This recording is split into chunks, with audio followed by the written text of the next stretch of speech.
Hello and welcome, everyone. It is so great to see everybody. Everybody give me a what's up? What's up? Yes. You know what I did? I already messed this up because this is a spooky and scary show. So I should have been like, good evening. Everybody give me a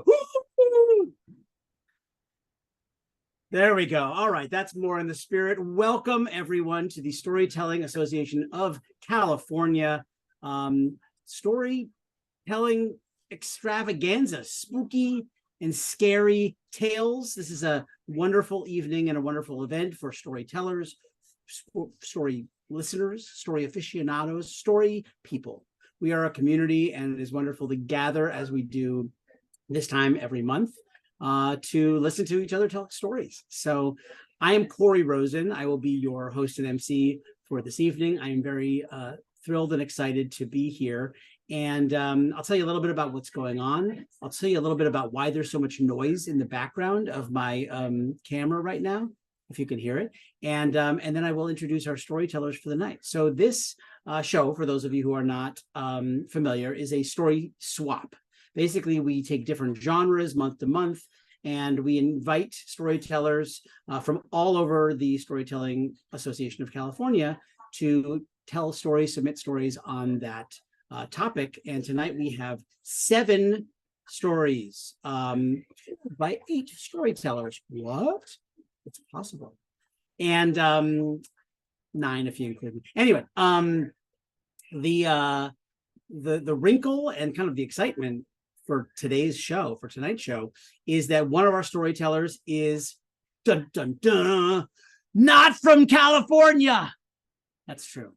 We have a guest storyteller from all the way from New York. So he is in the future. So if anybody wants to know what is happening, let's just give it up in advance for Jim Hawkins, our guest storyteller, all the way from New York. So it's a story swap. We're going to tell genre stories. The theme tonight is spooky and scary tales. This is part of a series we do on the 3rd Wednesday of each month, and there's different genres each time. Each of the stories will be, give or take, about 10 minutes, just so you know, you can kind of calibrate your story brain. And I will introduce the storytellers one by one as they do that. Before I introduce those storytellers, I'm going to tell a very brief story of my own. There is there are spooky stories, there are scary stories, and then there are horror stories. Mine is a horror story. It was a dark and dirty night. My house, my sink, full of dirty dishes, when the dishwasher decided to stop working. Undeterred, because I do fancy myself a relatively handy person, I decided to get to the bottom of the matter. And I figured it out. I figured out a solution to my dishwasher not cleaning my dishes because I have something called YouTube. And on YouTube, after an extensive search and research into the matter, I discovered the most arcane solution you could possibly imagine to my dishwasher dilemma. It involved starting the dishwasher, letting it run for about 30 seconds while it does the first cycle.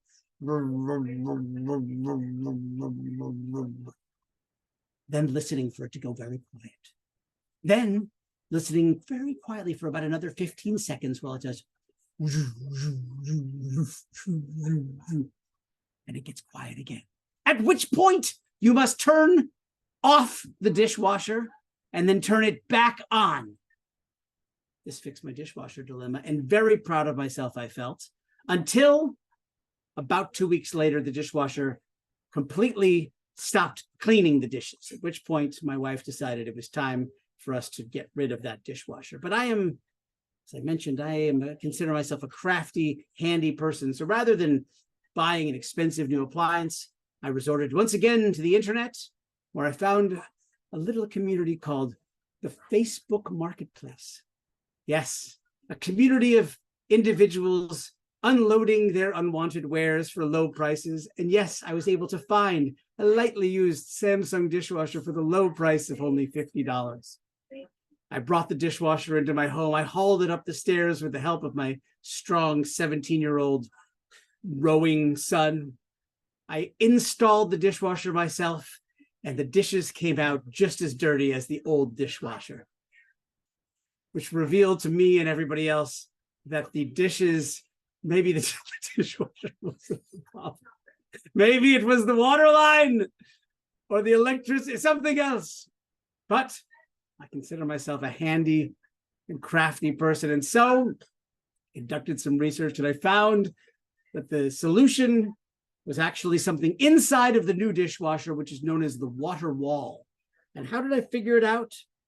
I put a camera inside of the dishwasher and recorded the inner workings of the dishwasher as it ran through its cycle, and discovered that, yes, that was the problem. And so I ordered some parts and I installed it just this evening.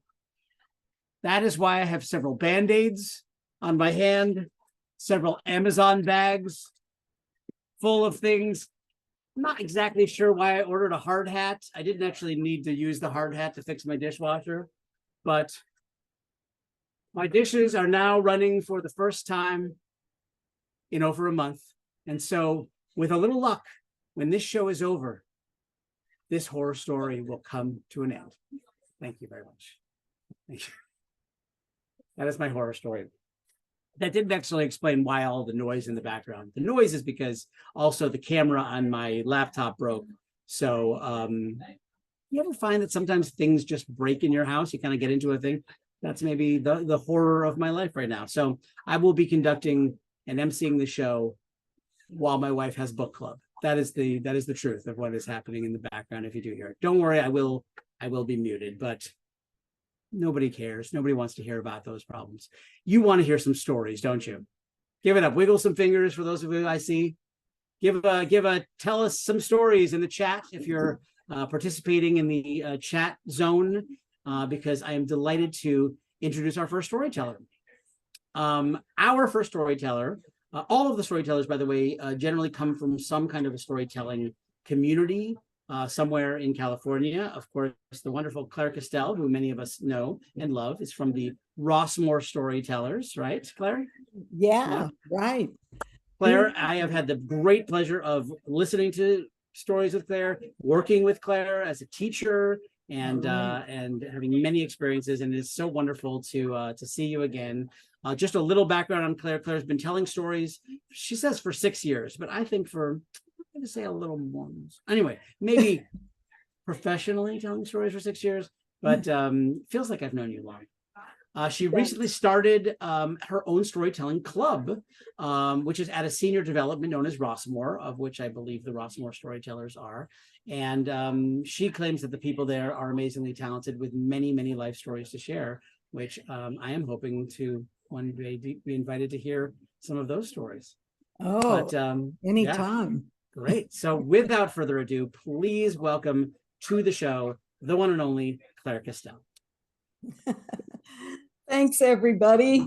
Well, it's too bad I didn't think about doing a Rossmore horror story, but maybe another time. But it was either 6 or 7 years ago when I started to take the storytelling classes, and I was doing okay with personal stories.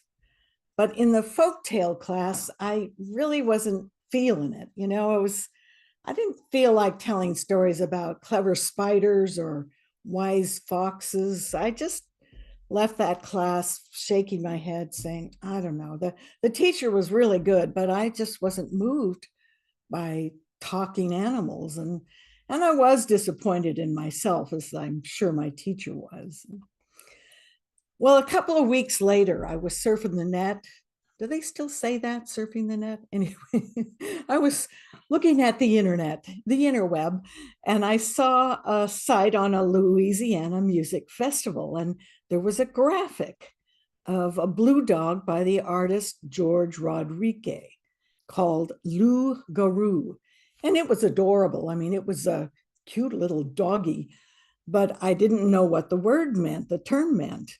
So I searched some more on the interweb, and I found out that it is French for werewolf. It's a werewolf-like beast. And the stories in Louisiana descended from the loup-garou stories in Acadia and New France. before it was Canada. The Cajun French take a little liberty with the French from France, and they turn the term into rougarou. Now, I'm thinking, wow, that's really cool. Now that's an animal I could get into, and maybe I can impress my teacher. So I really got to look for the quintessential loup-garou story or rougarou story. So I will not bore you with the endless research I did, but I finally got a call. I called to a library in Louisiana, and I talked to a librarian, and she says, "Oh, you want to talk to Jonathan Foray? He does a rougarou festival in Houma, Louisiana." I'm going, wow, a rougarou festival? I call him. He's very nice and helpful. He connects me with the woman in charge of storytelling in Houma and gives me a time slot. And I'm thinking, wow, this is going to be the best place for the quintessential rougarou story. Now, I'd been talking about this rougarou search with my friend and neighbor Linda for some time. She's my age. I say, hey, Linda, what do you say about taking a trip to New Orleans for a few days and then taking a side trip out to Houma to see the rougarou festival? She says, sure, I got no life. So we make plans and we head down to New Orleans, and then we rent a car for the drive to Houma, about an hour and a half. So we get into Houma, little town. Our hotel was Quality Inn, kind of typical, nice enough. Some guest had a dog that howled at night, but otherwise it was a good stay. And we made good friends with a young woman at the front desk, Diana. She was real chatty and helpful. Well, I'm just going to jump to the point. I'm not going to say this was a successful trip. It was disappointing all the way around. The festival was just a small neighborhood thing where they were selling jams or pottery and t-shirts. It was like 110 degrees. And the storytelling they were doing was just a tent where people could read stories to kids, which is not my thing and not what I had prepared. So the whole scary vibe, by the way, about the rougarou, turns out that it's now all about zombies, not werewolves.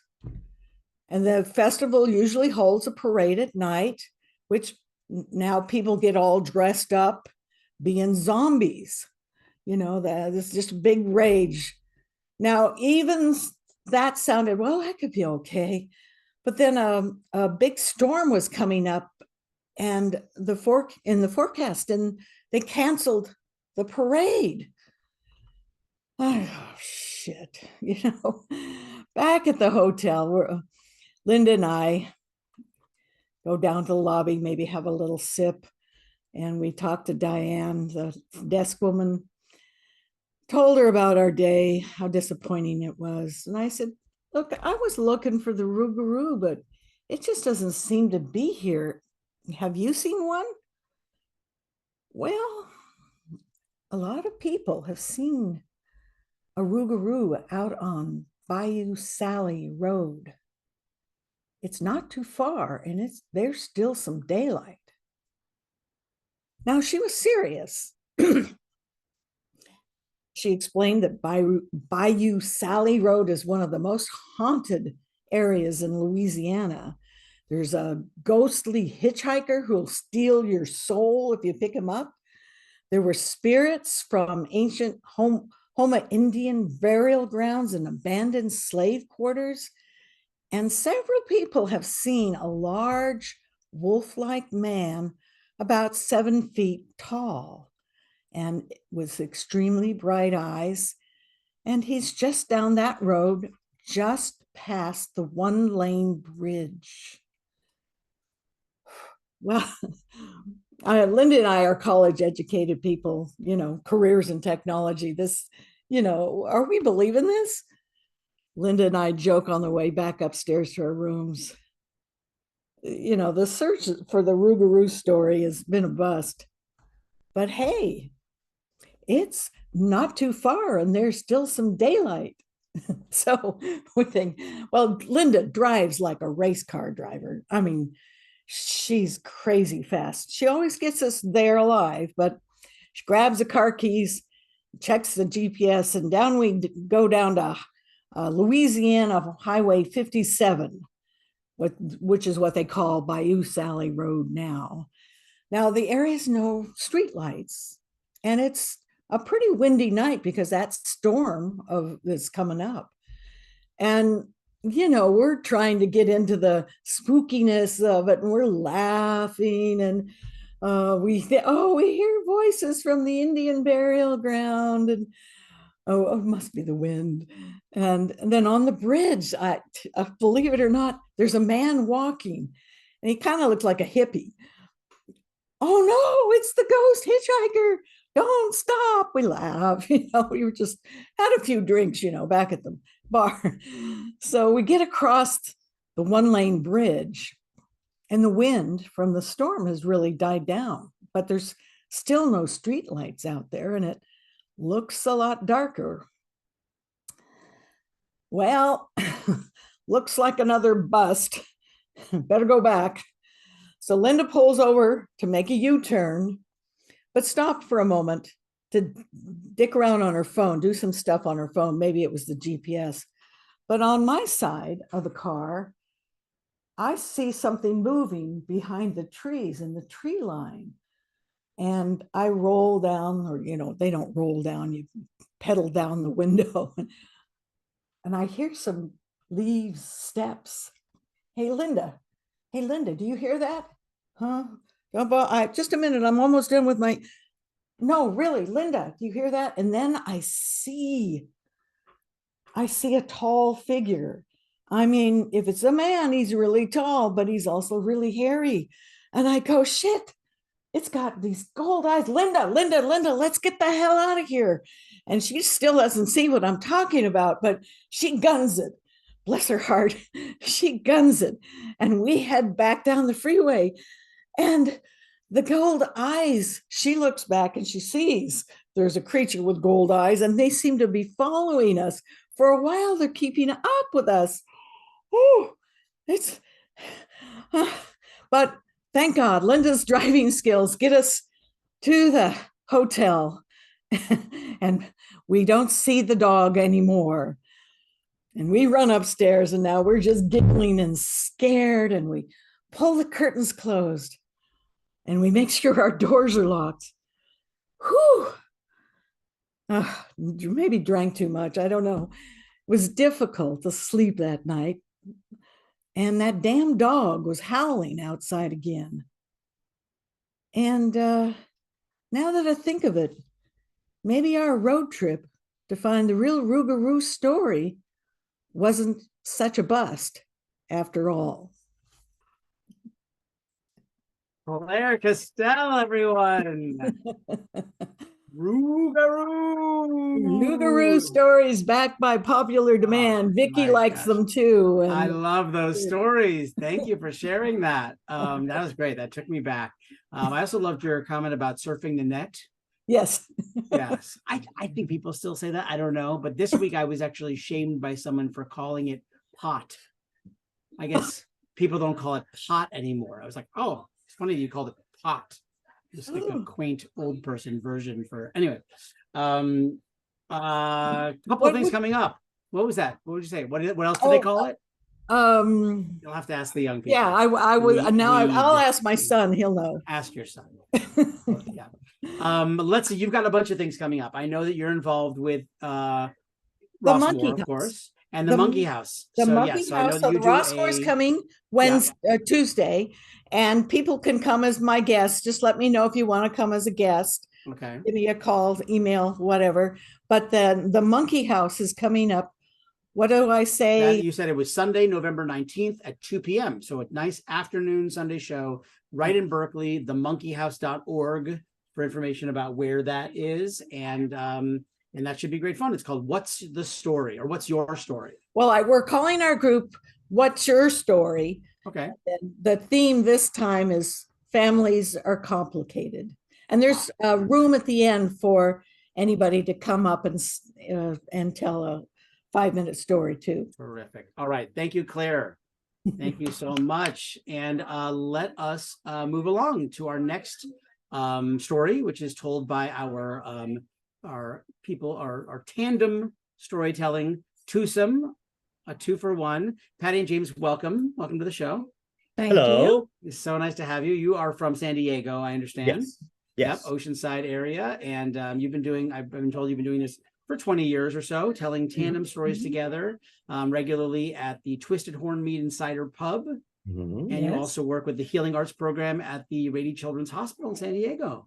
Yes. Yes. It's a wonderful Fantastic. experience. I'm sure it is. Well, we are so excited to have you to be hearing your story. And anything you want to say before we start?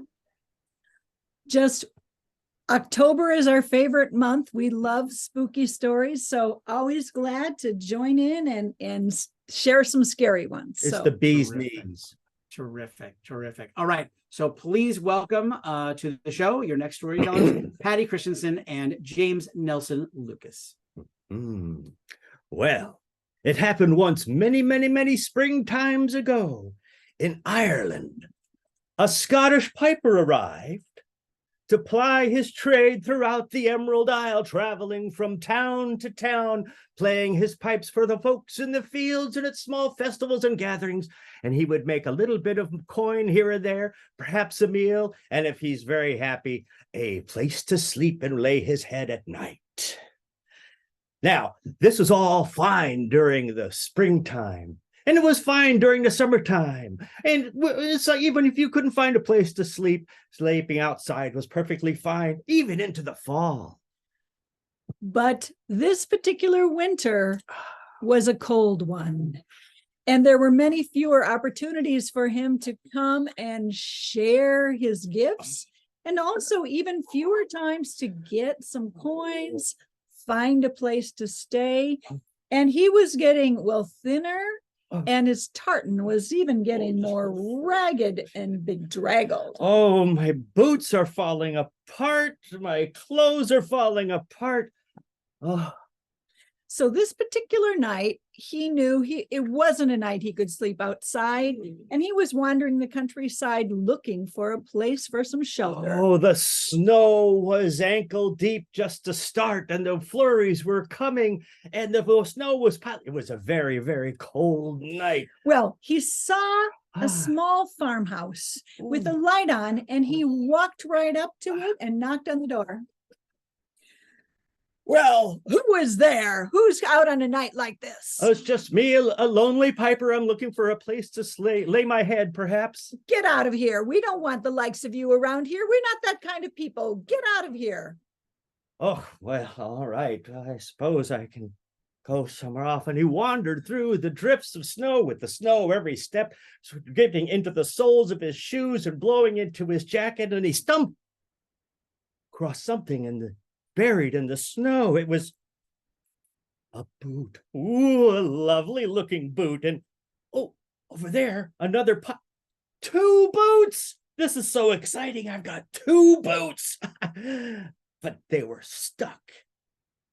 And as he brushed the snow away, he found 2 legs. And attached to the 2 legs, of course, a torso. And oh, look at this poor old dead man lying frozen in the snow. Oh, this is such a tragedy. It was so terrible. He didn't know what to do, but Nobody he is was around. really aware of what fine boots those were. Are very nice boots, and no one seems to be around who owns them. I'll just take these. But they were frozen solid right to those feet. But he was a clever man. He was maybe a bit of a crafter, and good with his hands. He got out his Bagpipe song.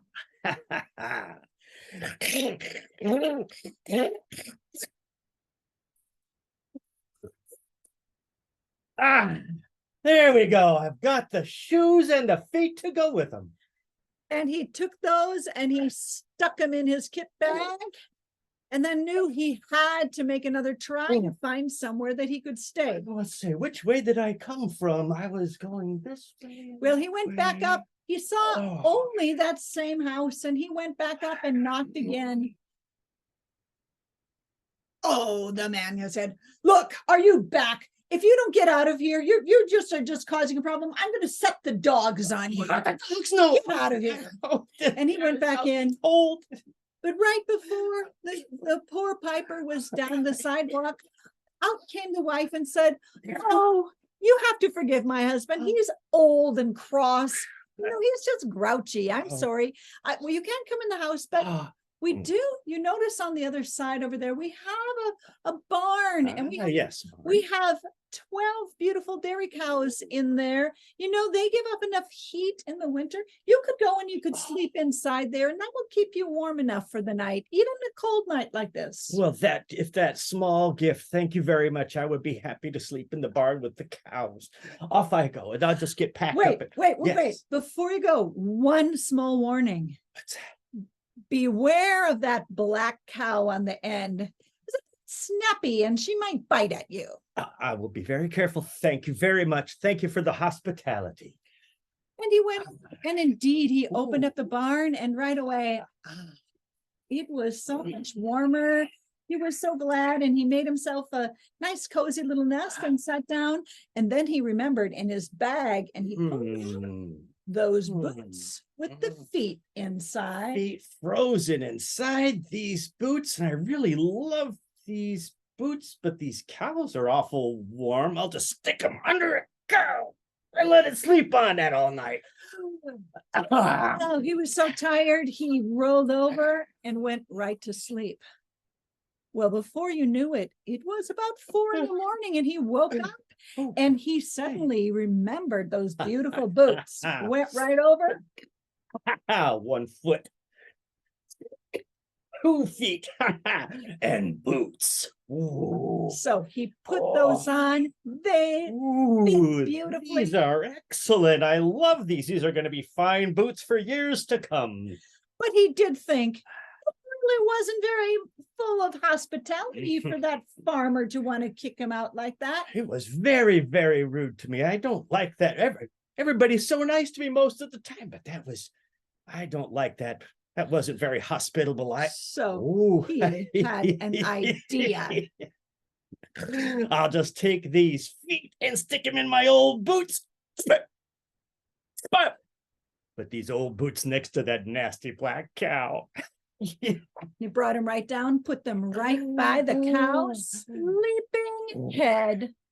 And then he creeped around the back where he could peek in the small window. Well, it wasn't too long and the sun was coming up and the wife thought, well, I better go milk the cows and check on that piper. She looked out, it was just starting to get light and she looked and she looked and then she looked and then she said, oh my goodness, the cow has eaten the piper. Come in. Well, the farmer came running out of the house and he looked at, it was a horror. The cow's eaten the piper. He said, I invited her to come for the night, but you know, that black cow, you know how snappy she is. What are we going to do? I don't know. We own that cow. This could come back on us. Wait a minute. Yes. You know, not that many people in the area really actually knew the piper.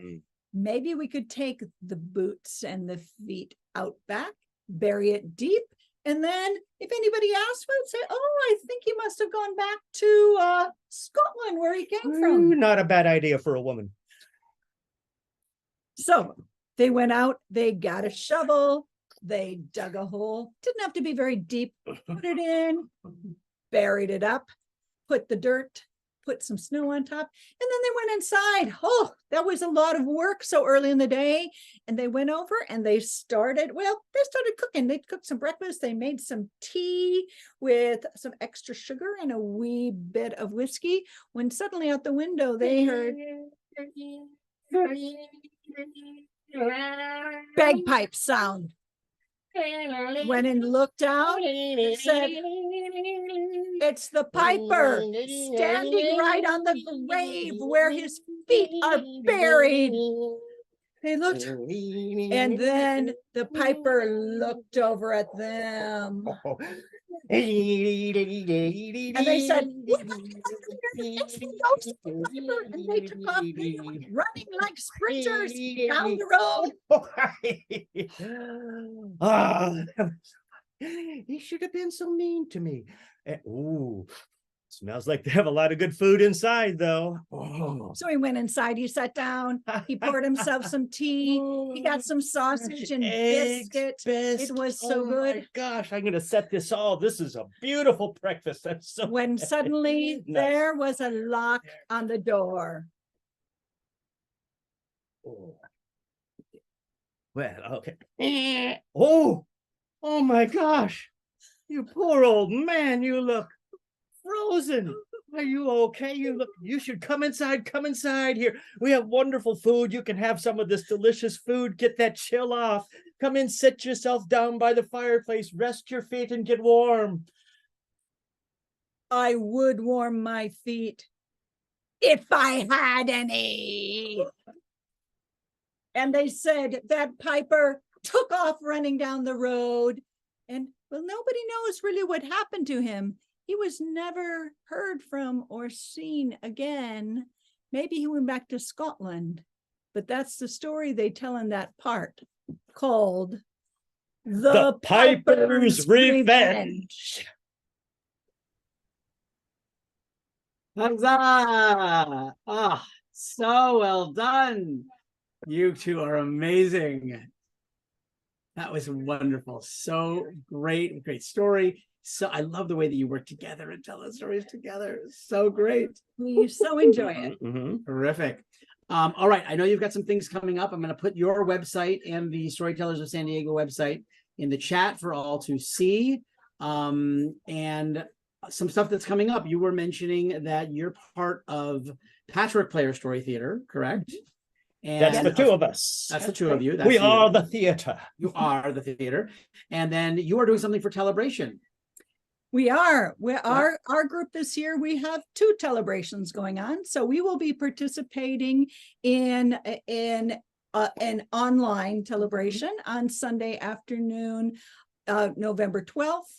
And then we'll also have an in-person celebration on the next Saturday, I think it's the 18th of Fantastic. I assume in San Diego area. Yes. Mhm. Beach or so. Yeah, great. Well, the And online one, anybody. that's for everyone. You know, Terrific. yeah, All right. sure So will be. November okay. 12th online, November 18th in person. And for everybody else, no matter where you are, you should probably know that Telebration is an international celebration of storytelling. It's usually on or around the 3rd Saturday in November. Of course, storynet.org has information about various ones that are happening, or you could just search online. But such a great thing to be a part of. So glad that you guys are doing something. It sure is. Yeah. So thank you very much and nice to be here. Thank Great. you very All right, terrific. Thank you, Patty and James. All right. So next up we have the one and only Vicki Ness. Welcome to the show, Vicki. Hi, Vicki. Hi. Vicki, you are from the Do Tell Story Swap, as I understand. Mhm.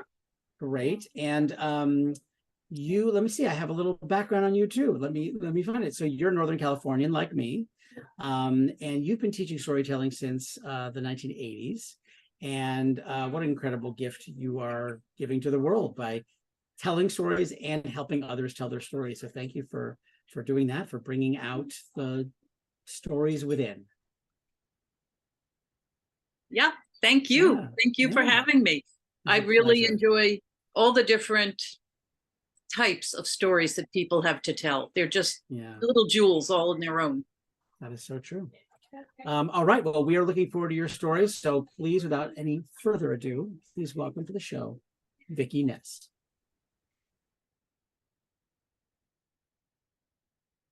It was midwinter, midnight, and the hillside stood hard and dark as an iron fist against the still night air. Ooh, it was just such a night as the spirits of the past and the spirits of the future like to rise up and play with nobody around to watch them. Well, the spirits of the past are a raucous lot. They take all the memories that that hill has ever seen, and they roil them and they roll them in colors and sounds. And so this scarlet rifle shot from a battle 200 years ago just zipped right past the golden burbling of chickens who were just on that hillside the other day.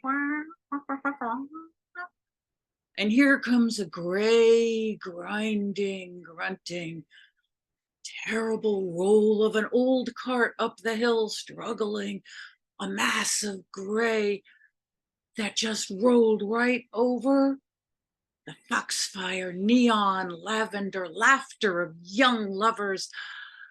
Oh, the hillside had so many memories, and they were all jumbled together and rolling around together like toys thrown into a toy box. Well, the spirits of the future, you see, were extremely disdainful. They were elegant and ethereal, and they rose up like whiffs of smoke. You see, they were the spirits of what might could be. And so, for example, on this hillside, why there could be a mansion. Oh, yes, with a mansard roof and beautiful windows that beckoned people to come in. Oh, it would be magnificent, and everybody would see it on the hillside, but it would be gorgeous, colorful lights. And so the spirits formed lights in the shape of the house, and they formed the base of it and the door opening and light. Oh, the spirits had such a good time creating this house. But that young man who was going to build this house, why, his inheritance didn't come through the way he thought it might come through. And so the house never happened. And all the lights dissolved into the darkness and stillness. A little while later, why, here come cloud horses made of spirit stuff, trailing stars and their tails and their manes, rolling, ramping, rolling up over the hill, screeching, kicking. A thoroughbred farm. This would be a perfect place. The hilltop thoroughbred farm. Oh, yes, but even back in the day, why the city decided that wasn't actually zoned for agriculture, so it never happened. And so those cloud horses and their streaming manes dissolved, disappeared into the darkness, and it was still again. You know what this town needs? It really needs, it needs a shopping mall up on the hill so everybody can see it from the freeway and put this town on the map. That's what we need. Oh, the spirits created boxes of stores on stores with sidewalks, all of it glistening and gleaming, a dreamscape with a sign that rose up twinkling, hillside shopping. But the city council was still out on that. I'm not so sure that was a viable project in this day and age. I'm not sure it would make any money. And the lights trembled and fell like shooting stars falling down to earth, disappearing and silent once again. Well, this is how the spirits of the past and the spirits of the future mused to themselves at night. But this particular night, you see, something was crawling, lumbering, lurching up the hill, and the spirits withdrew into their netherworld and watched. Oh, it was misshapen, and it lunked, lumbered, it grunted and clawed, it crawled its way up to the very top of the hill, and it heaved itself down. And then it undid an enormous muffler, revealing a living, pissed off 13-year-old girl who had put on her big, puffy bathrobe over her flannel pajamas, and then her daddy's coat, and then a shawl, and then a big muffler, and that ugly hat that her aunt knit for her with a huge pom-pom on it, and her muckluck boots. She put all that on so she could come up on the hill and vent. "He's stupid," she screamed out. "He's stupid. He said he was going to text me and he didn't. He's just rude. That's what he is. He's rude."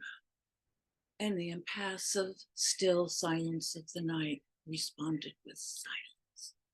He said he was going to text me and he didn't, and that's just rude. And then the more upset she got, the more that fragile flower petal like heart of hers broke open and tears flooded down her cold cheeks. He said he would call, but he didn't. It's because I'm ugly. I'm not pretty enough. If I was pretty, he'd love me, but nobody's ever going to love me. Mama won't let me wear makeup, and I'm going to be ugly all my life. And her heart healed and then broke open again, and healed and broke open again, sending tears flooding down her cheeks, until she got to the very last tear and was reduced to hiccups and sobs.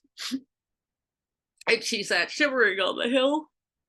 And then she looked down the hill, and there was the town, and there were some lights on at this hour of night. Well, okay, that's the McCulloughs. They have a colicky baby. They never sleep. And that one over there, that's the radio station. It's blinking. And, oh God, that's weird. Howard. Oh, he's in his garage. He's inventing. He invents tons of things and nobody likes them because they're stupid. They don't work. Ooh, he's weird. I'm glad I'm not weird. She sat for a while, shivering.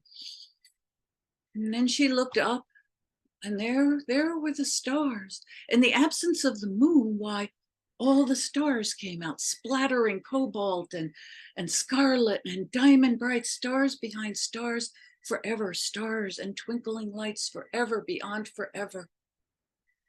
And something in the sacred in her settled down. And she said nothing except, wow.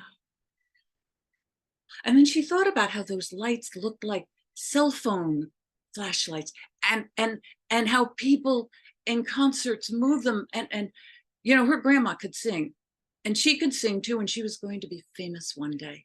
Oh, she was going to have a really pretty figure and gorgeous dresses and big hair and makeup, and she was going to sing, and everybody with their cell phone was going to be keeping time to the beat of her heart. Oh, she couldn't stand it anymore. Out into the darkness, she let loose what would be her greatest hit. Oh no, her voice box froze up and her nose was running. Oh, I'll never be famous. Oh, and she sat on the hill feeling terrible and shivering violently. Oh, and then she thought for a minute, and it occurred to her that she was hungry, like really, really hungry, and there was a piece of pie left in the kitchen. If her brother didn't see it, she could eat it. She could even put it in the microwave. That would be really good. Yeah, she was really hungry. So she rolled over and she got up and she felt with her stubbed toes and the prickly hands down the darkness, down the hill to a narrow kitchen light that she had left on, emitting buttery yellow colors, begging her to come home now.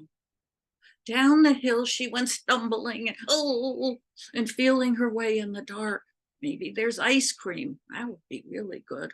Ice cream would be really good on it. Banging into branches and stumbling her way smaller and smaller down the hill. The spirits of the past and the spirits of the future came out of their netherworld to watch her.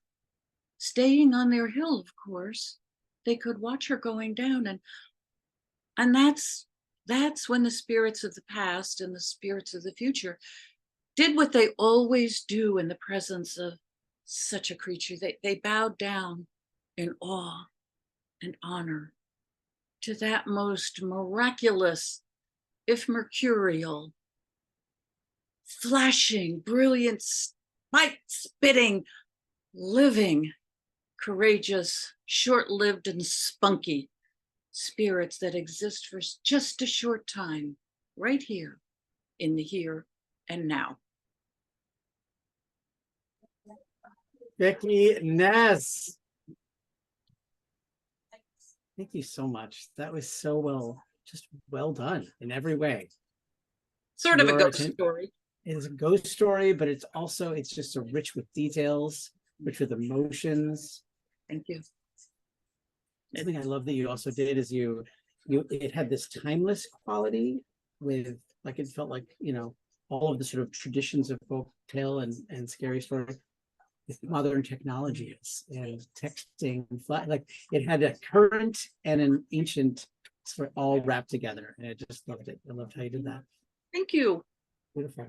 You have some stuff coming up. I know that you are teaching an upcoming workshop. Tell us a little bit about that. Yes, I am. I am teaching a 2-hour online workshop on creating your own stories. I created this story, and so I create all my stories. And it's just some very simple exercises for learning how to allow your stories to be authentically yours and appear, and then how you can get a trellis for them to climb up so you can finish your story. Beautiful. So that's on November 12th. And if you are interested in information in the workshop at all, whether this one coming up or a later one, just give me your email in the chat and I will send you the information. Perfect. So right here. So if you want more information about that or any upcoming things, put your email in the chat publicly or just personally to Vicky, and you can get info. Thank you again. Thank you. All right. This brings us to our guest storyteller, joining us all the way from the future. It is in the evening hours in New York, Long Island, I believe. Is that where you are, Jim? Yes, that's where I am. Fantastic. Terrific. And let's see, is this your first time part of a storytelling association of California? I came in once before. You did, okay. I guess maybe a year or 2 years ago. So Welcome back. Mhm. Great to have you. I have a little background on you. You actually spent you were born in New York, but you spent your childhood in Ireland, and then you came back to New York. So I'm betting that had a big impact on you. Yes, it did. Yeah. So I was born in New York City. Both of my parents are native Irish, and we went back there when I was a year and a half and stayed for 10 years, and then came back to New York when, as I said, I was about 10 and a half, and grew up in New York City, and quite an experience, quite a wonderful experience. So terrific. Well, we are thrilled to have you, and let's everyone give it up for our next storyteller, the one and only Jim Hopkins. Thank you very much, Corey. A ghost story from the Irish tradition. It's called The Legend of the Bowron. Now, this is a Bowron in the Irish language, B-O-D-H-R-A-N, and it's literally a goatskin or sheepskin drum. Now, it's played with a very interesting, unusual piece of wood, which is called a tipper, because you literally tip the bowron in order to play it. Now, at one time in Ireland, there were no tippers. People played the instrument with the tips of their fingers or their thumbs. But the tipper came into being, and that's a rather unusual story. Now, even today, they say if you go to Ireland and you're looking for great traditional music, you go to the County Clare. Not to say that there isn't good music in other counties, but Clare has a wonderful tradition of great musicians, wonderful music, and magnificent bowron playing families. And it is said that the greatest of the bowron playing families in Clare were the McNamaras. Anywhere you went, if you found McNamaras, they played this instrument very well. And it was also said that the greatest of the McNamaras was a fella by the name of Stevie McNamara, or Stevie Mac, as he was called. Now, Stevie Mac lived about the turn of the 20th century, maybe a little earlier, we're not quite sure. But when Stevie played his bowron and sang his song and played his music, oh, the sound and the music was magical. So much so that people just had to get up and dance. Even the elderly who might have had trouble moving would try to move around to Stevie's playing. Now, when Stevie was a young man, he lived outside his hometown of Diamond. Now, as you went past Stevie's house, you would notice it wasn't very well taken care of. The roof might need to be patched. The weeds hadn't been taken out. The grass may need to be cut. Well, the reason it wasn't done was because Stevie was always off playing the music. Every day he would wait to hear where the next wedding was going to be, or the next Cayley, a gathering where people danced and celebrated. As soon as Stevie got the news, he put on his long brown coat. He always wore his long brown coat, took his bar on, put it under his arm, and he was gone. And the repairs in the house would have to wait for another day.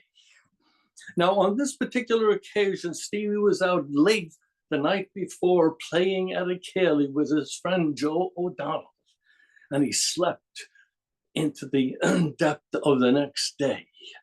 And suddenly he woke up and said, "Oh, Lord." Now, Stevie Mac was a young man, but even though he was a young man, he always had a very deep, gravelly voice. "Oh, Lord, I'm supposed to be playing at the Shannon wedding tonight. I'd better hurry." Hopped out of the bed, got dressed, put on his long brown coat, put the bower on under his arm, and out the door. Now, it was a typical clear night, a bit windy and misty, and hardly any light on the road. There were no lights on the road at that time. And Stevie Mac was in such a hurry to get to the Shannon wedding that he made the wrong turn off the road and soon found himself way up in the hills, a place he didn't recognize.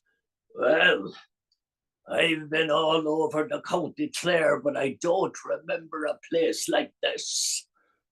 With that, the wind started to pick up, and it started to rain a little bit. "I better find myself some shelter."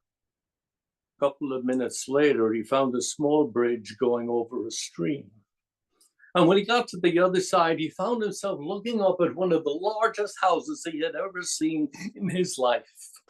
There didn't seem to be anybody there. It was pitch dark as he approached the gate. Screech! He was barely able to get the gate open because of the rust was on it, but open it did. And when he got to the door and he put his hand on it, the door opened up. And Stevie took a candle and matches, which he always carried, out of his pocket, lit the candle, and walked down a long, narrow hallway. And at the end of it, he found a very large room, place you might have a banquet or a reception. And at the end of the room was a very, very large fireplace with one single chair. And the winds picked up and the rains came. "Well, it's for sure I'm not going to get to the Shannon wedding tonight, but I'm going to sit here and play myself a few tunes to keep myself company." And he started with one of his favorite tunes, "The Little Brown Jug."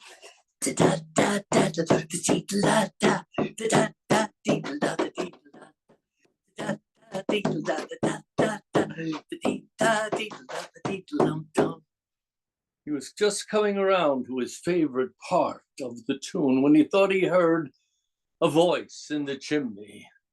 "Well, that's not my voice. That must be the wind coming down the chimney." And he played on. But a moment later, the voice came again. And this time it was a distinctive voice, eerie and demanding. "Stevie Mac, stop that terrible racket, or I'll be coming down the chimney, and that will be the end of you." "Huh," said Stevie Mac. "No one tells me when to stop the music. The tune ends when the tune ends." And he played on. And a moment later, suddenly down the chimney came a figure dressed in a beautiful leather outfit, jacket, pants, and wonderful boots. But it had nothing around its neck. You see, it had no head. Now, as strange as Stevie Mac thought this was, he continued to play. And the spirit, taken by the playing of Stevie's music, started to dance around the floor. A moment later, a second voice, a screeching, vicious voice. Stevie Mac! Stop that terrible noise, or I'll be coming down the chimney and that's the end of you. Down the chimney came a figure, body of a woman and the head of a goat. And Stevie played on, and it too, taken with his music, joined the other spirit and started to dance around the floor. Now, by this time, Stevie Mac knew that there were two spirits in the house, but he didn't know how many more there might be, and he didn't know what they might do to him. So he continued to play, even though his hand was getting very tired, and he switched over to one of his favorite tunes, Farewell to Aaron. Da da da da dee love the dee dum da da dee da dee love the dee dum da da da da dee love the dee dum da dee love the dee love the dee da da dee love the dee dum the dee da dee love the dee dum. A third voice, an older, slow voice. Stevie Mac, stop that diddle-dum music, or I'll be down the chimney, and that surely will be the end of you. Down the chimney came a giant cat, standing on its hind legs, dressed in a beautiful top hat, and holding on to a walking stick, and the eyes bearing down on Stevie Mac. And it too, taken with Stevie's playing, and he continued on, joined the other two spirits and danced around the floor. And Stevie played on, although the hand was very tight, and down the chimney came more and more spirits. And they danced, and Stevie played, and the winds picked up, and the rains came, and they played, and they danced, and the wind and the rain until Stevie Mac was so tired he could play no more. And he put his head on his paron and fell into a sleep.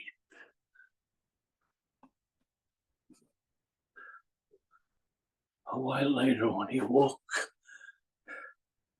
there on the floor, all of the spirits knocked out from their wild night of dancing. And as the light of the new day came in, each one of them rose and rose up into the morning mist. Well, said Stevie Mac, I didn't get to the sun and wedding, but what a night I've had.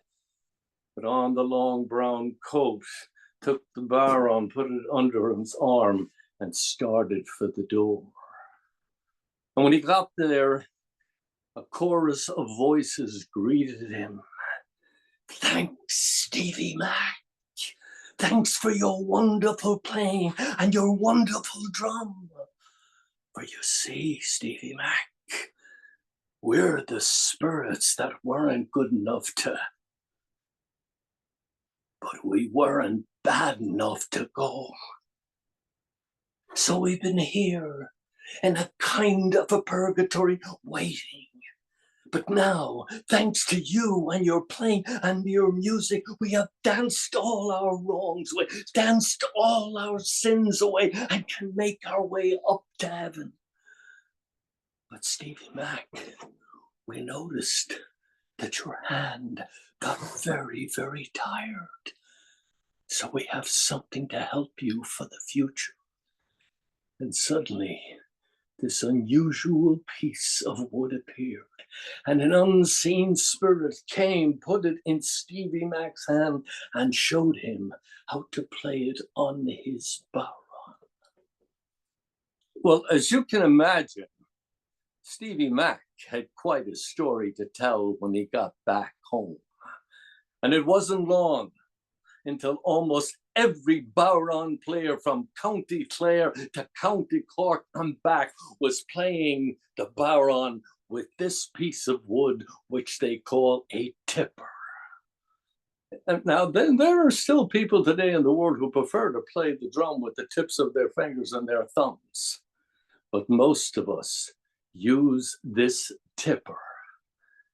And it's all because of the night that Stevie McNamara got lost on his way to the wedding. Thank you very much. Jim Hawkins. Oh, Thank you. love it. I loved it, Jim. I love that story. I mean, I'm a sucker for any kind of redemption story, but that was just so gorgeously integrated with the culture and the music and the singing and the playing and the history. Thank you very much, Corey. I also loved your line. At one point, there were no tippers in Ireland. I think I might have misinterpreted that initially for what you meant. But, Right. I think Irish are pretty big tippers. Do you have anything that you have coming up? Any shows, workshops, anything that you are looking forward to? I do a performance in December called a Traditional Irish Christmas. And basically what I do is I take the major periods of Christmas, Advent, Christmas Eve, Christmas Day, and Little Christmas. And what I do with each one is I introduce it with either a combination of stories, song, or a poem. And then afterwards, I go through the traditions that went on in Ireland. Many of them kind of rather unusual. Some people don't know about them. So I'm doing a series of those in December. Terrific. Well, I put your website in the chat, so if anybody wants to check it out or get in touch with you, that's terrific. Thanks for letting us know, and thanks again for being here. Well, thank you for having me, Corey. I really appreciate it. Thank you. Pleasure. All right. Jim Hawkins once again. All right. We have 3 more stories and 3 more storytellers. Next up from the South Bay storytellers and listeners, Chris Lindstrom, welcome back. Thank you. Nice to see you. Let's see. This is some background that I have on you. Add anything if you want, but you work also as a software developer and a lifeguard trainer. Is that correct? The lifeguard training is my service work, basically. Oh, that's your service work. Terrific. What do we need to know? Anything that we need to know before we hear your story today? So I have always, every time my co-trainers talk about CPR, I've always had to exercise a great deal of self-control, not to talk about vampires. But, you know, you really don't want to distract a room full of 16-year-olds. But I always thought that a story that started with vampire CPR would be an interesting idea. I love it. This is it. Terrific. Oh, terrific. All right. Well, that's a great background. And with that, I'm just going to turn it over. So please welcome and please enjoy Chris Lindstrom. So everyone needs friends who are up for anything. I met Charlie and Rose at a Red Cross CPR training. We bought those key rings that have CPR supplies inside, and I called us the life-saving crew. Of the 3 of us, I hold the record for trying to rescue and save the most people who did not need saving. The first one was motionless on the bottom of the pool. So I jumped in to haul him out, and it turned out they were doing underwater filming. Number 2, the person who appeared to be unconscious in their car at the lake. Well, I thought maybe they'd had a heart attack, so I went to check them out, and they were very upset with me for waking them up from their nap. And the third one, no joke, was the time I tried to do CPR on a vampire. Okay, I followed all the Red Cross protocols: no breathing, No pulse, call 911, start CPR. Now, everybody's seen a movie where you start CPR and the person gets resuscitated after a couple chest thumps. Okay, in real life, that does not happen. If your heart has stopped, CPR is not going to restart your heart. CPR only keeps oxygenated blood flowing through your organs until advanced medical care arrives. So I knew the drill. I'd settled in for CPR. I'd settled in for the long haul. So I was as surprised as anyone when my victim just suddenly sat up and smiled at me, displaying these huge bloody fangs. Yikes. This scenario is not covered by the Red Cross training. Fortunately for me, the EMS arrived while I was sitting there screaming like a 5-year-old. The vampire stood up, staggered over to the ambulance, and ran off with a couple of blood bags. I'm really glad I wasn't the EMT that had to write up that report. When I told Charlie and Rose about what had happened, Charlie told me I should be glad it was just a vampire and not a demon. Apparently, demons are way scarier than vampires. Charlie has a thing about demons, okay? He wears the largest gold cross you've ever seen outside of a music video. And he wears not one, not two, but three, count them, 3 rosaries all at the same time. On the other hand, my friend Rose was really curious. She's like, well, I wonder if there's any other vampires out there. I mean, how many of them do you think there are? And this is how we became the life-saving and vampire hunting crew. Mostly, we just went to nightclubs. We'd like chat up a likely vampiric suspect and take them out on the dance floor to check their pulse. Now, I don't know if you've ever tried to check someone's pulse surreptitiously, but it's pretty hard to do, even on a crowded dance floor. So while we didn't find any vampires, we did get kicked out of quite a few clubs. So one night, after we'd been kicked out of this place called the Goth Princess, we were at the 24-hour Denny's and having a coffee. And Rose told us about this crazy experience she'd had that week. She'd been shopping at Nordstrom's, and she came out, and sitting on the bench right outside Nordstrom's, there was an older gentleman who looked just like her dad, which is really weird because Rose's dad died when she was 16 years old. So she took a closer look, and sure enough, he was wearing that old-fashioned bowler hat just like her dad liked to wear. So she went up to him and she said, you know, I'm really sorry to stare, but you look just like my dad. And he turned to her and he said, how do you know I'm not him? Yikes. And that's how we became the life-saving, vampire hunting, and ghost chasing crew. Mostly this just meant we went to a bunch of Nordstrom's, we'd buy some overpriced accessories, and then we checked the benches on our way out. Well, we did meet quite a few creepy old men, but none of them looked like Rose's dad, although Charlie was convinced that at least a few of them might have been possessed by demons. At this point, Charlie said, you know, forget the vampires, forget the ghosts. We need to focus on demons. I mean, demons is where the action's at. But honestly, I just felt that becoming the life-saving, vampire hunting, ghost chasing, and demon summoning crew was just a step too far. I said what we needed to do was we needed to go to the cemetery and see if we could make contact with Rose's dad. I mean, we could maybe give Rose some closure, or at the very least, we could figure out which Nordstrom's he was haunting. Now, I've seen them horror movies. Okay, I did not suggest midnight, Friday the 13th, or a full moon. I said, well, just go after work. I'll bring the pizza. Charlie will bring the Ouija board. So that's what we did. Okay, we had a couple glasses of wine. We had some pizza. We broke out the Ouija board and got down to business. I'm not exactly sure what I expected. I mean, I thought there was an off chance we might talk to Rose's dad, but, Cleopatra might, make an appearance. Who knows? But I did not expect the Ouija board to spell D-E-M-O-N, demon. I told Charlie to knock it off. This night was about Rose. It was not about his demon obsession. Try it again. D-E-M-O-N. I glared at Charlie. He'd taken this prank way too far. But as I looked at him, I noticed that cross he was always wearing, it was hanging upside down. And it might have been the trick of the light, but his eyes seemed to be glowing. And, I still, I thought I'd just getting a little bit freaked out. So I said, you know what? Let's just pack it in. We can try another day, preferably at high noon. We can be the brunch and Ouija board crew. So Rose and I got up, but Charlie didn't budge.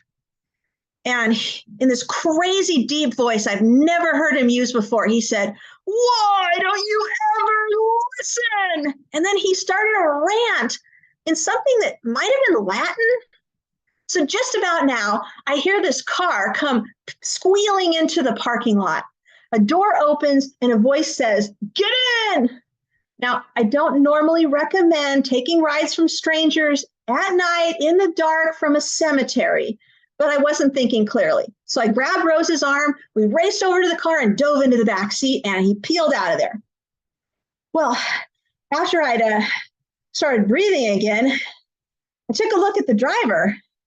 Turns out he was that vampire I tried to save. He even had a couple blood bags hanging off of his belt. Turns out he's actually a pretty nice guy. His name is Todd, and he says he tries to do some good in the world when he can. However, he did refuse to answer my many, many questions about vampires. Although he did tell me they almost never go to goth nightclubs. Damn. Should have asked if country western was their thing. Too late now. Well, I was pretty mad at Charlie, so it took me several weeks to try to contact him. And when I did, it turns out his phone had been disconnected. But I did get one last text message from him. It said, DEMON.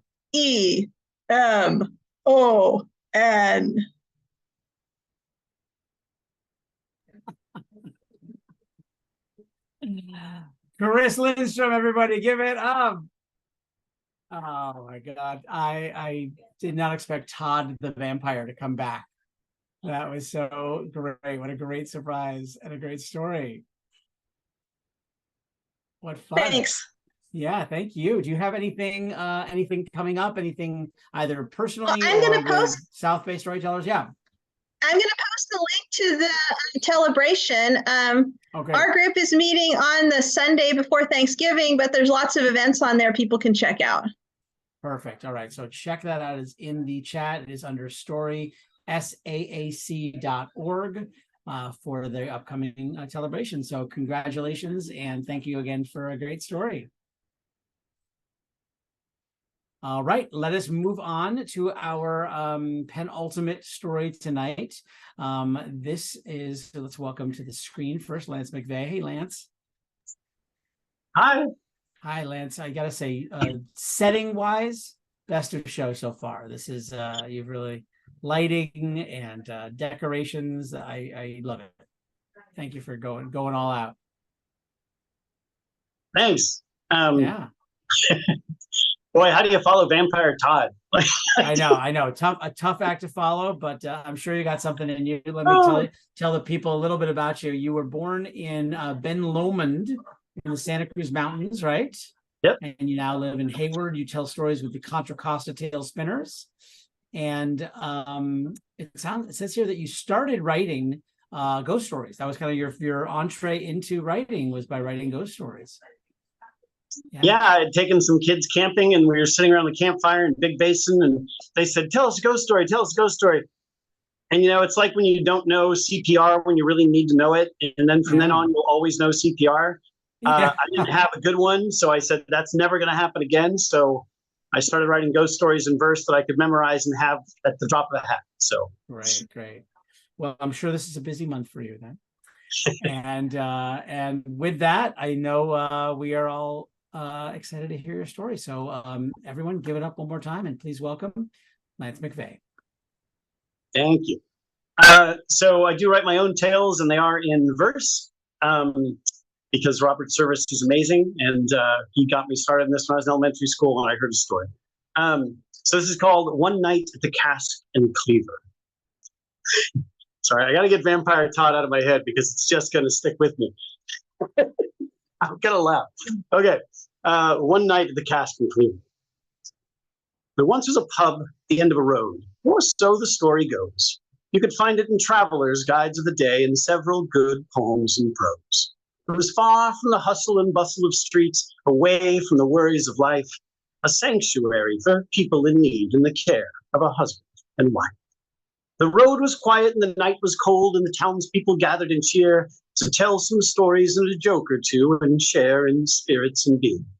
The fire was warm and the food was good and the pub was well stocked for the night. But the moon was new with a howling wind and the shutters were locked down tight. But lanterns glowed and good beer flowed and the usuals bantered and sang folk songs and shanties and legends and lies as the bell above the front door rang. And a man strolled in, well-suited and slim, with a top hat, a coat, and a cane. He was dry as a bone, and his clean shoes shone, though he'd just stepped in from the rain. Well, he took off his hat and he looked to the bar where an old man was drinking his beer in a stool that was leathered and weathered and worn from drinking for so many years. "Sir," said the man, "a black moon sets and a harvest is ready to reap. You've made a bargain and your bed's now laid. It's time for a contract to keep." Now his wife ran the pub. She was wickedly wise, a brute of a woman and wife, a solid, unwavering woman of strength, and he'd been with her most of his life. Now she hadn't witnessed the man in the suit. She'd gone to the kitchen to clean. She came out of the kitchen and, being astute, was quickly assessing the scene. She looked to the bar and the tables about, the patrons all quivered in fear. She looked to the devil and put down her towel. "Let me make myself perfectly clear. Now that man gambles, and that man lies, and that man cheats on his wife, and that one thieves, and that one's wicked, and this one's taken a life. This one's a liar, and that one's cruel, and this one's a banker and thief. This one's abandoned his children in need and a wife who's in terrible grief. This one and that one and him and her too. There's ne'er a one here who's been saved. They've all made their beds and they're ready to lie. Their road to their hell's been paved. You've come some ways to reap a soul, so look to their souls and you'll see. There's plenty evil men to fill your halls, but leave this man to me. He's never been much, not famous or rich, never written great poems or songs, never led men in battle or braved the new world. And when little he did wrong. He's lazy and weathered and worn to the core. He's tattered, unshaven and slow. He swears like a sailor who's put out to sea with piles of debt in tow. He'll ne'er lift a finger to take out the trash, chop wood, or even go to the well. He just sits on that stool and he goes to the pot. So what more would you expect in hell? No, leave him to me. I'll see to his soul. I'll work him. He'll bend till he breaks. His fingers will bleed and his muscles will tear, and he'll pray with every breath he takes that he'll find his relief and his life will be brief. But I swear I'll not let him be. I married this man, and I'll be damned if you get to set him free. Well, with that, the man quietly turned his head to the devil with quivering knees, reached out his arms to seek an embrace, and simply said to the devil, "Sir, please." But the devil just smiled a leathery grin, and a bellowing laugh let roar. He giggled and hollered and fell to his knees, then let himself fall to the floor. Then slowly steam rose out of his shoes and cinders fell out of his sleeves. His hat turned to ashes, his buttons to dust, and though true, this is rarely believed. Seams were stretched, last buttons burst, and his jacket exploded in smoke, and a 10-foot span of leathery wings burst forth as the windows broke. He rolled in the dust, and the image it must have driven some men insane. He was writhing and flapping his horrible wings and bathed in blue flickering flame. He laughed and he bellowed and chortled and rolled and echoed a horrible roar. And many a man made a promise to God as the devil laughed there on the floor. Never such a sight had anyone seen, or hence, if the tale is true, of the devil in such an unflattering state as the floor of the bar burned through. Floorboards moaned and old beams groaned and timbers blistered and cracked, and the floor gave way and the devil disappeared in a hole that was inky and black. But slowly his laughter silenced, and he pulled himself up through the floor. He turned to the man with the beer in his hands and spoke with an echoing roar. "It's done," he said. "I've decided your case. My decision is perfectly clear. As much fun as we'd have in hell, I say, your soul's better suited right here. No, wait, said the man. A contract signed is legal and binding. Agreed? You can't make a bargain, then leave me behind. I'll not let my soul be freed. Agreed, roared the devil, and then he withdrew from a handful of cinder and smoke, a quill and a parchment written in blood, and laughed as he carefully wrote, I release to this woman, this man from my debt. To her care and control I bestow the unfortunate soul of this silly old man, and release him from all that he owes. With that and a snap of his fingers, a flame took the contract and made it combust. Then he turned to the woman who stood at the bar and said to the woman, I trust that you'll take fine care of this wretch of a soul, and I offer this parting request. If you're ever in need of a job someday, come see me, for ma'am, you're the best.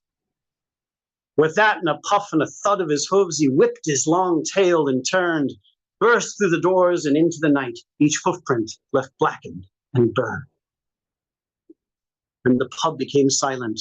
Nobody moved, no words, not a whisper was spoken. The woman then turned to the man at the bar, and the silence was suddenly broken.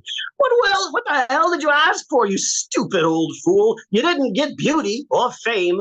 Other men bargain for talent or wealth, or for all to remember their names. You could have at least asked for beauty or strength or talent or wisdom or youth, or a kingdom of riches to carry your name. It's time, old man, for the truth. What the hell did you get that was so very needed that this idiot's bargain seemed wise? And what's more, what the hell did you do when you got it? We both know the price. What's the prize? Well, he held to his glass with a quivering hand. He looked up to the woman and spoke. Wasn't what any wise person would want, but I was young, hopeless, and broke. I knew how it worked, and I knew the risks of giving the devil his due. But I knew what I wanted was worth it, because I knew what I wanted was you. Then with eyes filled with passion, only old couples know, he looked to his wife and swore a promise of undying passion and love. You, the woman I love and adore, will never again wash a table or dish, nor clean up the floor, nor cook. Never again need to ask me to gather the wood. I'll tally and manage the books. I'll wash and I'll scrub and I'll sweep and I'll chop and always say thank you and please. I'll open the pub and tend to the guests and lock up when the last one leaves. I'm at your service from now till the end, and one day, when we meet our fates, I'll carry your soul to the promised land and be there to open the gates. Then he stood from his stool and carefully placed his glass on the bar and said, I've loved every moment of life with you. And he kissed her on top of the head. I've been a fool for most of my life. I was lazy and stupid, it's true. I sold my soul to the devil when I should have given my soul to you. But now it is yours, and I freely forsake all claim to it ever again. It's where it should be, where it always shall be, and likely should always have been. So forgive me, my dear, for this wretched charade. My motives were simple and pure. If the devil mistook my intentions, I'd be shoveling cinders for sure. And worse, I'd be missing this moment and many more I'm eager to see, of working for you with all my heart for double you've done for me. So love me now, or love me not, but my life is yours as you please. Then he picked up her towel, a bucket, a brush, and got down on his hands and knees. Oh, sweetie, she said, you're a silly old fool. To you, I am married and tied. If you'd told me this story sooner, I'd tell you the devil had lied. For as bad as this story seems to have been, the truth is more tragic than sad. For that love that he said that he sold you was love that you already had. Oh, Lance McVeigh. That might have been the first time I've cried at a ghost story. Really, really nice. Thank you so much. Thank you. I loved the way you both wrote and delivered that. So good. You have a website. I'm going to put in the chat, lighthousetails.com. Yep. And a few books out. It looks like the newest one is called Tales of Treachery and Terror. Yep. Yes, with a great cover. Did you illustrate it as well, or do you have an illustrator? No, I have an amazing illustrator. I work with Debbie Oh. Backer, who's fantastic. Yeah. So cool. Great. Well, that is an amazing looking book. I am excited to get one myself. Looks like you can get it on Amazon and anywhere that books are sold. So we will look out for that. Anything else coming up that you want to let us know about? No, not really. That's it. It's just great to be here. I haven't told in a while, and it's just great to have a great night of tellers, and just I'm having a ball. So Terrific. All right. Well, thanks again for being here. Give it up one more time for Lance McVeigh. And I will bring up our final storyteller tonight, Lee Amatangelo, who is somebody that the other show that I hosted also was part of the show. So great to see you again, Lee. Lee, you're from Los Angeles, Story Masters of Los Angeles. And specifically, you were born in Redondo. Do you still live in the Redondo area? I actually live in Seattle. Oh, you're in Seattle. So, okay, so you're Story Master of Los Angeles in Seattle. You've got the whole West Coast covered. So That's correct. I feel like we've got a story shield that you have constructed. Let's see. You are telling a scary story tonight that is okay to say this. This is something you had in your bio, recounting life events as a child growing up in your neighborhood. So this is something that is inspired by or retelling a true scary story. Anything else that we should know before we delve into your world? We're good. Okay. All right, then I will say no more, except please give a grand welcome to our final story, Lee Amatangelo.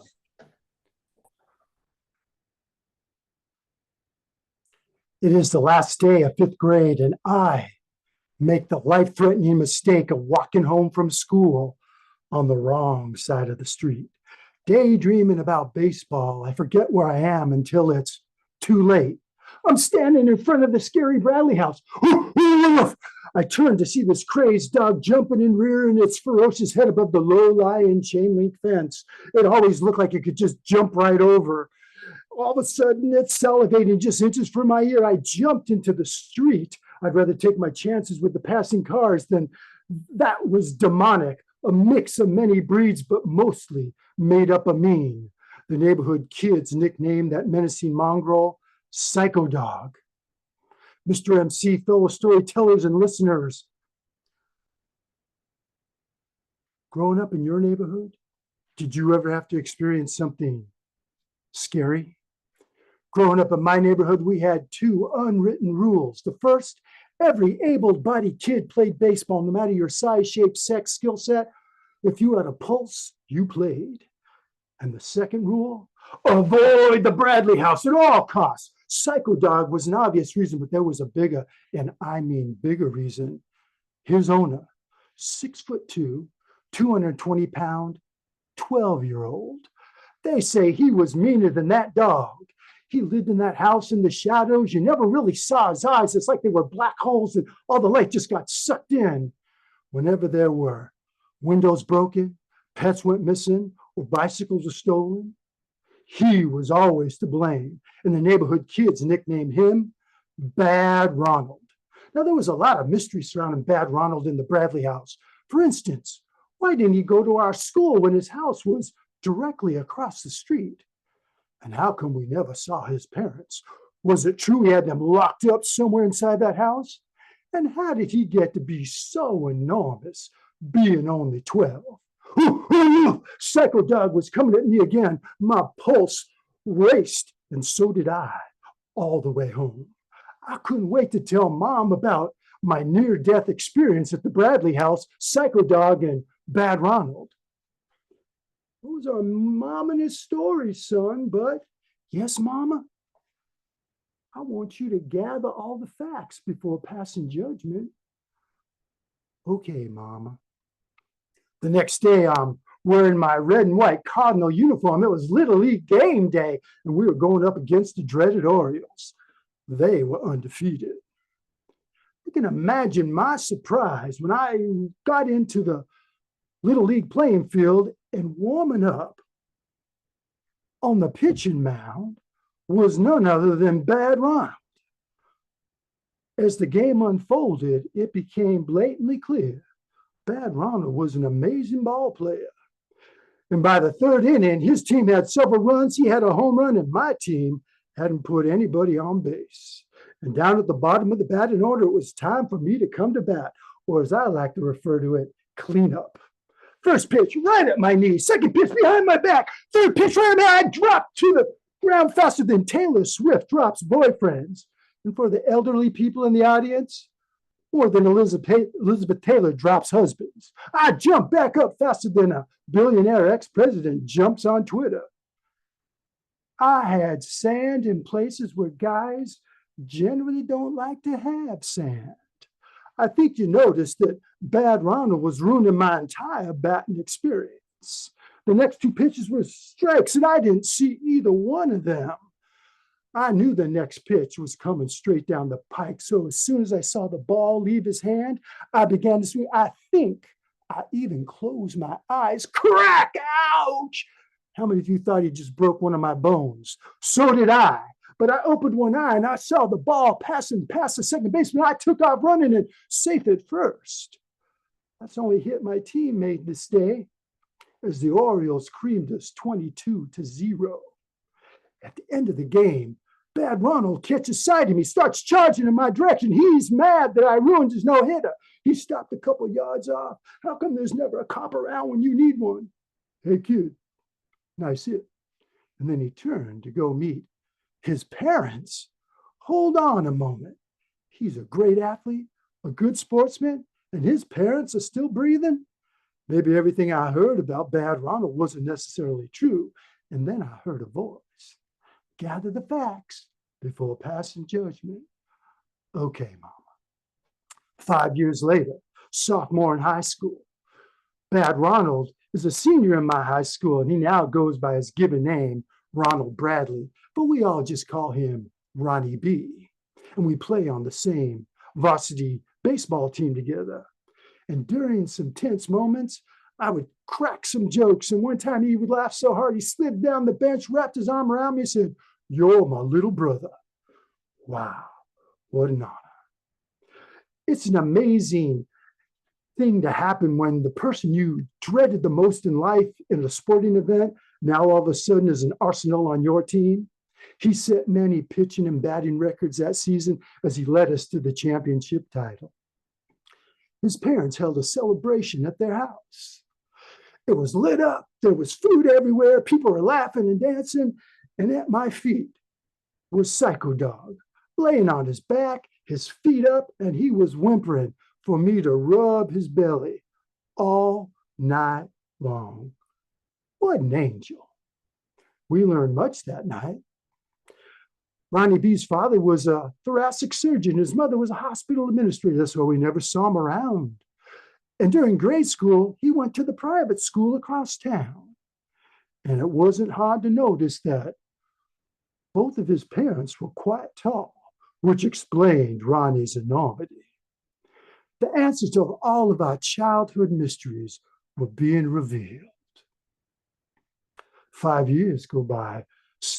Junior in college, I get a call from Dr. Bradley. He likes to get the gang together for barbecues at the beginning of every summer. "How's it going, Dr. Bradley?" And he proceeds to tell me that Ronnie B had just completed his first year of med school. I go, "That's great, Dr. Bradley. How's Ronnie B doing?" Then he proceeded to tell me that on the drive home across country, his car was struck by a drunk driver, and Ronnie B was pronounced dead at the scene. 6'5" Dr. Bradley was crying when he said that. As I hung up the phone, water was running down my face like water over Niagara Falls. I was in a crowded room. I think I even closed my eyes. In grade school, I feared him. In Little League, I revered him. And in high school, I cheered him. I don't think my neighborhood was much different than your neighborhood growing up as children. We were gravitated to scary stories of weird-looking houses that were dilapidated, needed a coat of paint, weeds that were knee-high, some deranged animals, or scary people. Those stories was much more scary than Frankenstein's and Dracula's and mummies. Today, I find solace when I think back on that championship season. Every time Ronnie B was on the pitching mound or in the batter's box, the entire student body in the bleachers would stand and they would chant, "Go, Ronnie B! Ronnie, be good!" And he usually was. As it turned out, he always had been. And then I heard that voice. Gather the facts before passing judgment. Thanks, Mama. Mr. Corey Rossi. Lee Amatangelo, everybody. Bravo, bravo. So good. Thank you for sharing that story, that memory of Ronnie B, Ronald Bradley, and your mother and your family and your community and all that. Life lessons beautifully told. Lee, you have a very interesting thing coming up. You are going to be playing the one and only J. Robert Oppenheimer, which now that I read that, you bear a striking resemblance, at least my knowledge of him. How is this going down? How are you going to be playing Robert Oppenheimer? So this started 12 years ago, and I was so bummed when the movie came out this last year. I haven't seen it. I saw some snippets of it, and some of the stories are there, but it's really telling the story of the Manhattan Project through the eyes of J. Robert Oppenheimer, how he was selected to be the guy who led it technically. And I do it in a Chautauqua style, which humanities scholars do. They come out for an hour or so, and they speak in the first person as this historical character about the historical event. Then the second part is the audience can ask the historical event questions, and you have to answer them as the historical event historical figure would. And this is what took the longest time for me. I spent 4 years before I actually did my first performance of this. And then the third part of the sequence is they can ask you as the storyteller, what was it like? Any thoughts you had about it? So I'll be doing this for about an hour and 15 minutes at a Toastmaster club, but I've done it several times for about 2.5 hours because people just keep asking questions in the second and third part, and it just goes by very quickly. Sounds amazing. But I love doing it. It's live theater. It's interactive. It's process. It sounds really cool. Is there some place that we could learn more about that, or do you have a? Yeah, they're setting it up. Just send me an email and I'll send you the details. It's going to be on a Saturday morning, November 5th. Starts around 9 o'clock. I'll go for about an hour and 15 or hour and 30, something like that. Fabulous, fabulous. Okay, great. Thanks again. Great story. And as we bring this evening to a conclusion, I want to thank all of our storytellers, bring them back to the stage. In a moment, we will open up for if there's any feedback, questions, and things like that. But as they are coming back, I have a one plug of my own. As your host, I feel like I could throw one in. I live in San Francisco, and I have a now monthly typically the last Wednesday of every month show of my own that is held in person in San Francisco at Mechanics Institute, which is an incredible place. If you've never been, it is a basically a literary club library, and it was formed over 100 years ago as a way to train gold miners skills so they could learn how to do something else. That's incredible community now, chess club. Anyway, that's not what I'm doing. I am doing a storytelling show since it is Halloween month and it's close to Halloween. There are horror stories of a slightly different kind. A lot of my career, I've worked in film and television, visual effects. So these are behind the scenes horror stories or backstage horror stories of shows, movies, things that went horribly wrong. So friends of mine who worked on movies like Dune and Ghostbusters, Pixar movies are going to be telling their behind the scenes horror stories. If you need information on that, CoreyRosen.com is my my website, and Story Rosen is my handle on social media. Looks like everybody is back, so let us give it up for all of the tellers. Thanks to you all. Wonderful job. A round of applause. I did get some messages in the chat that Lance, it looks like you have coffins or gravestones behind you, but I think those might just be chairs. Is that correct? Love that. Let's see. I think the official next thing is announcements. Does anybody else have any announcements? Ed Lewis, I'm going to throw it to you first if you have anything. Well, I put this in the chat. Next genre event is Sacred Stories on December 20th. We don't do genre in November because of all the celebrations. And we have three paired celebrations with Northern and Southern California groups and lots of individual groups. Just go to the SAC website and you can find out all about it. Fabulous. Thank you for that. Joyce, are you here, Joyce? Is there something that you want to say? No. Joyce is here. No. I could Anybody else have suggest that any anybody can announcements? unmute if they'd like to unmute and say anything at this point. Super. Yeah, we'll just have sort of open feedback. Vicky. I'd like to invite Vicky. There we go. Oh, I'd just like to say, Genevieve reminded me that do tell we are having our Telebration swap on the 14th, which is a Tuesday night at 7 o'clock. And you can find the link to that on the SAC website. And I believe on the SAC website, is that true? Yeah. And we have a really interesting lineup of storytellers, some people from the community, as well as students, and just all kinds of people. So do check it out.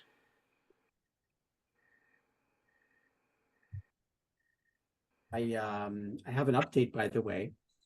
The dishwasher is working. A happy ending to my Well, guess horror what? story. How did that happen? What was going on?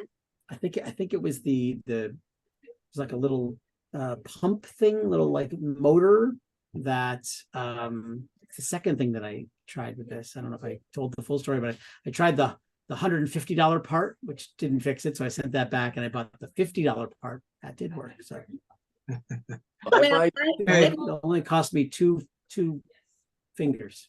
oh, Corey, I'm going to go ahead and stop the recording and then you all can just chat away. sure. Terrific.